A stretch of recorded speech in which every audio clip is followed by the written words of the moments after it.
एक फसाना प्यार का पुल के उस पार।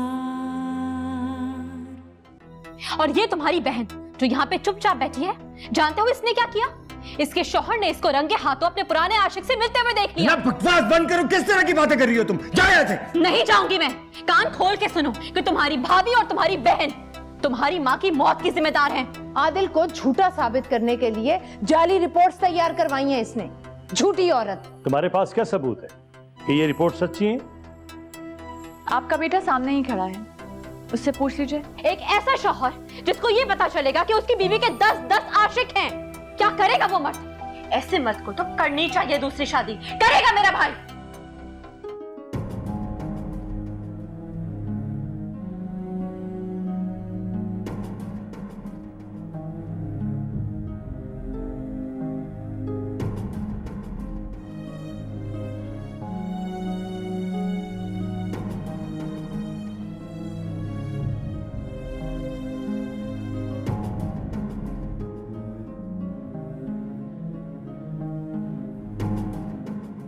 हेलो। हेलो काशिफ जी कौन? कामरान बोल रहा हूँ। कामरान? कौन कामरान? उमा का शौहर। बहुत देर हो चुकी है भाभी, आपको किसी से बात करने की कोई जरूरत नहीं है, क्योंकि अब कोई फायदा नहीं है। बात फायदे और नुकसान की नहीं है उमा, मुझे एक बार कोशिश तो करने दो। कम से कम मुझे सारी जिंदगी पछतावा तो नहीं रहेगा कि तुम्हारा घर बचाने के लिए मैंने एक कोशिश भी नहीं की। मुझे कंफर्म करो कि यही नंबर है ना? जी है यार। हाँ,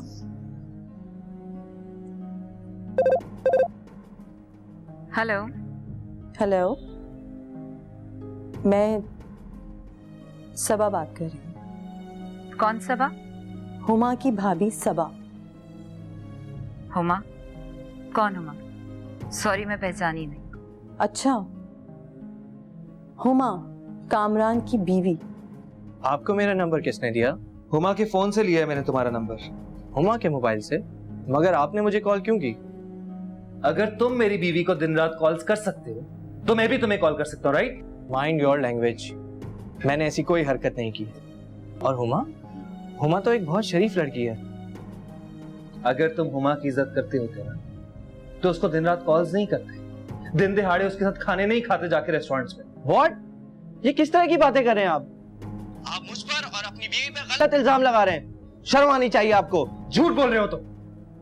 मैंने खुद तुम्हें हुमा के साथ रेस्टोरेंट के अंदर जाते हुए देखा और बहुत दफा हुमा के फोन पे तुम्हारी मिस्ड कॉल्स देखी। आपको जरूर गलत फहमी हुई है।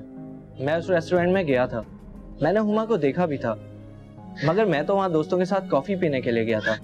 और हुमा ने तो मुझको देखा तक नहीं। और जहां तक फोन की बात है, मैं कसम खाने को तैयार हूँ कि जब से हुमा की शादी हुई है मेरी उससे कभी बात नहीं हुई। और मिस्टर, आपकी इत्तला के लिए अर्ज है कि मैं शादीशुदा हूँ और मेरा एक बच्चा भी है और मैं अपनी बीवी से प्यार करता हूँ। देखिए, मुझे कोई जरूरत नहीं है किसी और की बीवियों से बात करने की। आप अपनी शरीफ और वफादार बीवी पे शक कर रहे हैं।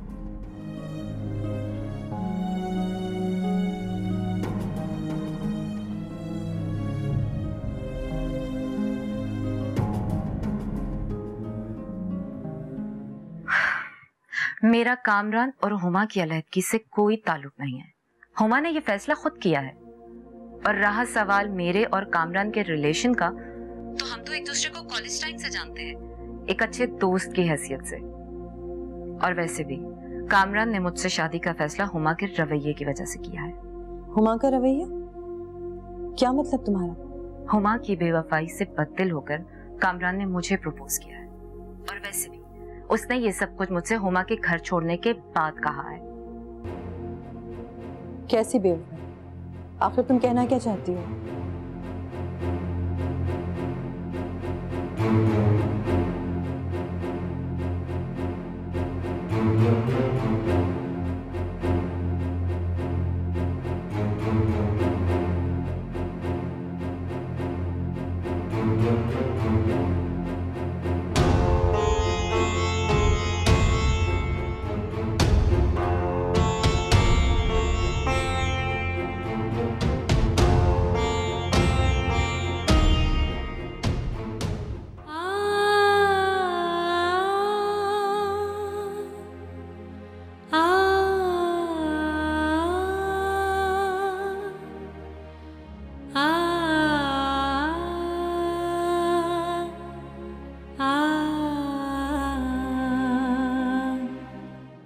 मुझे तो डर है कि कहीं वो रचना को छुरी ना भोग दे और ऐसा ना हो कि किसी बुलंद मकाम से छलांग लगा के अपने आप को मार ले। अरे तुम तो चुप रहो, बदशगुनी के अलावा तुम्हें आता ही क्या है? पुल के उस पार, पुल के उस पार। मम्मा आप बिल्कुल ठीक कह रही थी कि अली को बिजनेस मिलेगा तो वो अपनी आंखें फेर लेगा हमसे। आप जानती हैं उसने क्या कहा है? उसने कहा है कि अगर तुम्हारे घर में मेरी बहन को तकलीफ मिली तो मैं तुम्हारा हाथ पकड़ के तुम्हारे घर वापस छोड़ आऊंगा। उसकी इतनी हिम्मत मैं तो सोच भी नहीं सकती। ये वही अली है ना जो कुत्ते की तरह दुम हिलाता हुआ मेरे आगे पीछे घूमता था, और आज मुझे ही आंखें दिखा रहा है। आप सुन रही हैं मैं क्या कह रही हूं? बस मैंने सोच लिया है। आप ये सारी बातें फौरन पापा को बताइए और पापा से कहिए कि उसको अभी यहां बुलाएं और इतना जलील करें कि उसको अपनी औकात याद आ जाए।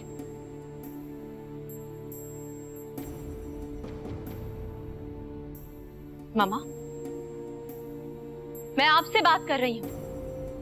मैं मुसलसल बोले जा रही हूं और आप चुप बैठी हुई हैं। हाँ, आपको क्यों परवाह होगी मेरी? परवाह है, इसीलिए तो खामोश हूं। अली बिल्कुल ठीक कहता है, अगर उसकी बहन को निकाला गया तो वो भी तुम्हें निकाल सकता है। हम पहले ही बुरे वक्त से गुजर रहे हैं। ये क्या कह रही हैं आप? ठीक कह रही हूं मैं। तुम एक बार पहले भी तलाक ले चुकी हो। अगर इस बार भी ऐसा हुआ तो लोग हम पर थू थू करेंगे, उंगलियां उठाएंगे और यही कहेंगे कि इस घर के तो लड़कों के भी घर नहीं बसते, और सोने पर सुहागा बेटी भी घर आकर बैठ गई। मुझे लोगों की कोई परवाह नहीं है। लोगों को जो सोचना है वो सोचते फिरे। मुझे अगर परवाह है तो सिर्फ अपनी और अपनी अना की, और ये मेरा आखिरी फैसला है कि मैं उस घर में वापस कदम नहीं रखूंगी। तो फिर कहां जाओगी तुम? अब इस घर से तुम्हारा कोई ताल्लुक नहीं। तुम्हारा घर तुम्हारा ससुराल है।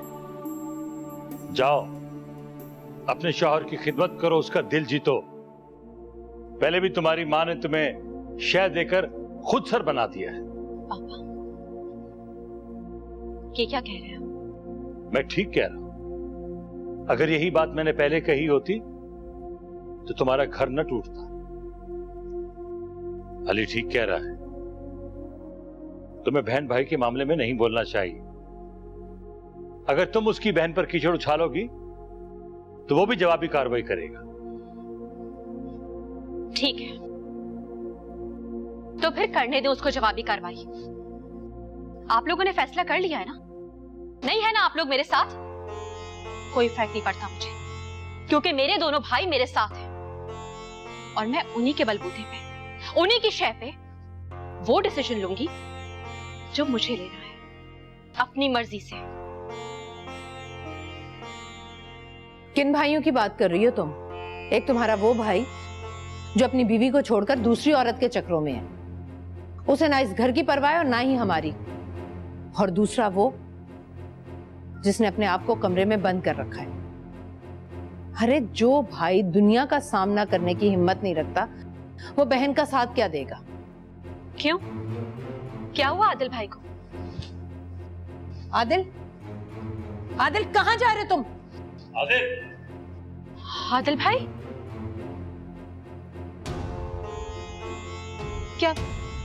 क्या हुआ इन्हें?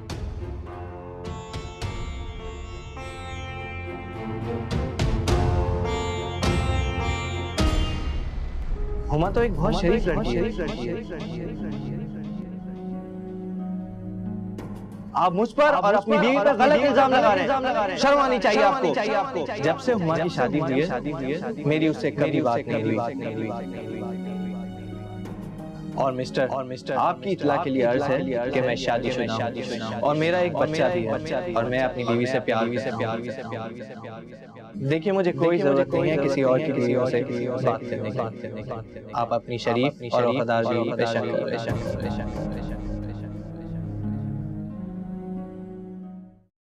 Thank you very much Kamran, तुम मेरे कहने पर यहाँ आ गए। ओके भाभी, बताएं क्या बात है? कामरान, मुझे तुमसे बहुत जरूरी बात करनी है। कामरान, जो बात मैं करने जा रही हूँ उसमें तुम्हारी, हुमा की और माहम की भी भलाई है। माहम?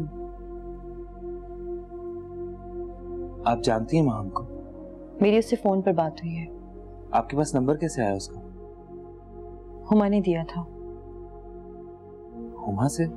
कामरान, हुमा तुमसे बहुत मोहब्बत करती है, इसी वजह से तुम्हारे बारे में पॉजेसिव भी है, और बीवियों की तरह वो भी इनसिक्योर है। लेकिन भाभी, इस बात का मुझे कैसे पता चलेगा? हुमा ने कभी भी अपना प्यार एक्सप्रेस नहीं किया। यही तो उसकी सबसे बड़ी गलती है। उसे तुम्हें साफ साफ बता देना चाहिए था। जो बात बैठकर आराम से हो सकती थी, उसने रचना की बातों में आके उल्टी सीधी हरकतें करनी शुरू कर दी, और नतीजा ये निकला कि वो अपनी साख, वफा, इज्जत सब कुछ खो बैठी है। लेकिन भाभी, मैंने खुद उसे बहुत बार फोन पे बात करते देखा, SMS करते देखा। मैं तुम्हें बताती हूँ, रचना असल में एक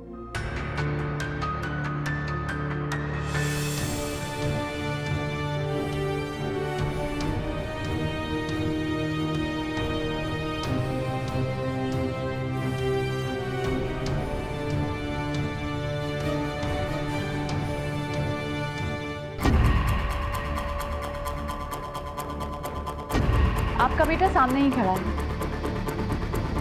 उससे पूछ लीजिए कि ये सच है या नहीं। तुम बोलते क्यों नहीं? क्या है ये? आपको अपने बेटे का झुका हुआ सर नजर नहीं आ रहा? अब भी आपको नहीं पता कि सच क्या है? हमारे बच्चों के मुर्दा होने की वजह मैं नहीं, ये आपका बेटा ही है जो आपको जिंदा पोता या पोती नहीं दे सकता। उमर, तुम क्यों नहीं समझते? आदिल की आंखों में जुनून था, मैंने खुद देखा। तुम फोन करो उसे। तुम भी कमाल करती हो से। अगर वो कमरे में बंद हो तो तुम्हें कोई मसला, अगर वो घर से बाहर निकला है तो तुम्हें बेचैनी हो रही? मैं उसकी माँ हूँ, मुझे उसके इरादे ठीक नहीं लग रहे थे। तुम फोन करो उसे प्लीज। जेब ठीक कह रही है। अरे वो तो है ही ऐसा जुनूनी, मुझे तो डर है कि कहीं वो रचना को छुरी ना भोंक दे, और ऐसा ना हो कि किसी बुलंद मकाम से छलांग लगा के अपने आप को मार ले। अरे तुम तो चुप रहो, बदशगुनी के अलावा तुम्हें आता ही क्या? नीति का तो जमाना ही नहीं है। अरे मैं तो तुम लोगों की भलाई की बात करती हूँ हमेशा। अरे बुआ, मैं अच्छी तरह जानती हूँ तुम कितना भला चाहती हो हमारा। तुम चुप ही रहो तो अच्छा है। सेब सेब, एक तो मैं परेशान हूं, ऊपर से तुमने एक नया महाज खोल दिया। चुप रहो तुम दोनों।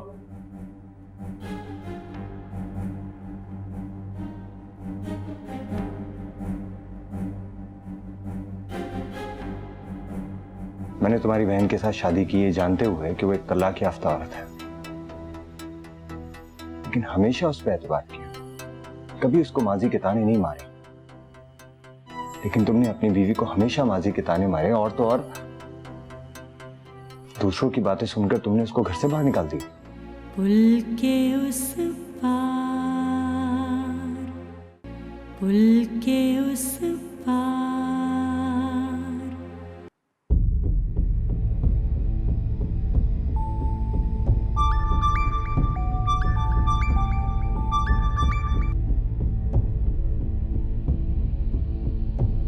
कोई रिस्पॉन्स नहीं।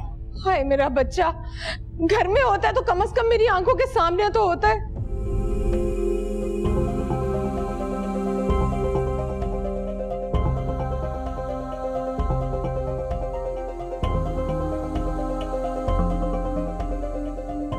क्या कर रहे हैं आप? ये आपकी औलाद है। तुम्हें अभी और इसी वक्त मेरे साथ डॉक्टर के पास चलना होगा, समझी तुम? मैं नहीं जाऊंगी, नहीं जाऊंगी। ये सिर्फ आपकी नहीं, मेरी भी औलाद है।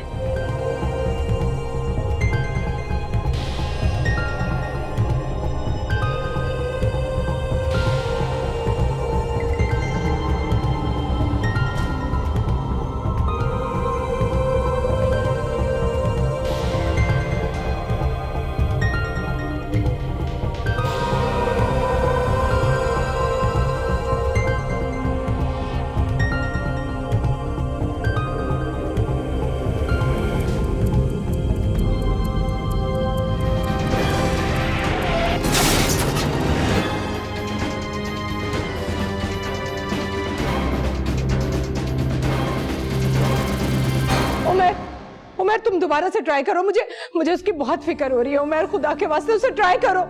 अल्लाह खैर करे। अरे मेरी तो सुबह से उल्टी आंख फड़क रही है। हेलो हेलो, क्या क्या हुआ उमर? उमर आदिल का फोन है।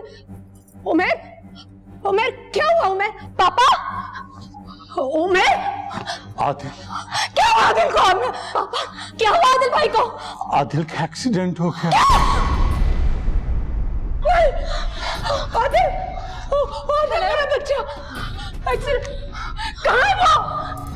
कहाँ है वो? बताओ मैं किस हाल में है मेरा बच्चा? पापा पापा आदिल भाई, पापा पापा। कामरान, अगर तुम्हें यकीन नहीं आता तो अभी जाओ मुमानी जान से पूछ लो। रचना वो घर छोड़कर चली गई है और जाते जाते बहुत खुशी खुशी ये कहकर गई है कि मैंने दोनों घर तोड़ दिए और बुनियादें हिलाकर रख दी हैं। मैं तो सोच भी नहीं सकता था भाभी, मेरे साथ इतना बड़ा खेल खेला जा रहा है।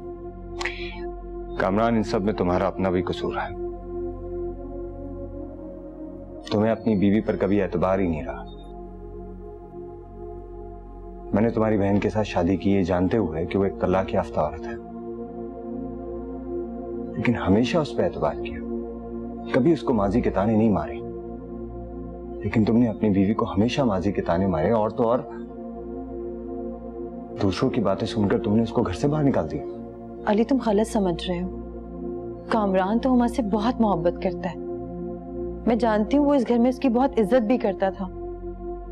ये सारी गलतफहमियां रचना की फैलाई हुई है। मुझे समझ नहीं आ रहा भाभी, मैं क्या करूं। मैं अच्छी तरह जानता हूं आप झूठ नहीं बोलती, और ये भी जानता हूं कि हुआ बहुत ही बेवकूफ और जल्दबाज है, लेकिन अब मैं बहुत बड़ी मुश्किल से दो जा रहा हूं। हम बहुत अच्छी लड़की है भाभी।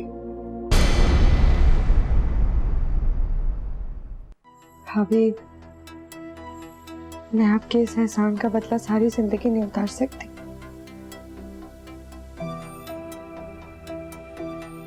सच कह रही हूँ मुमानी जान, मैं यहाँ से कहीं नहीं जाऊंगी। बदकिस्मती से मैं भी जान की खिदमत नहीं कर सकी। अरे पैदा तो मुर्दा ही बच्चा होना है ना।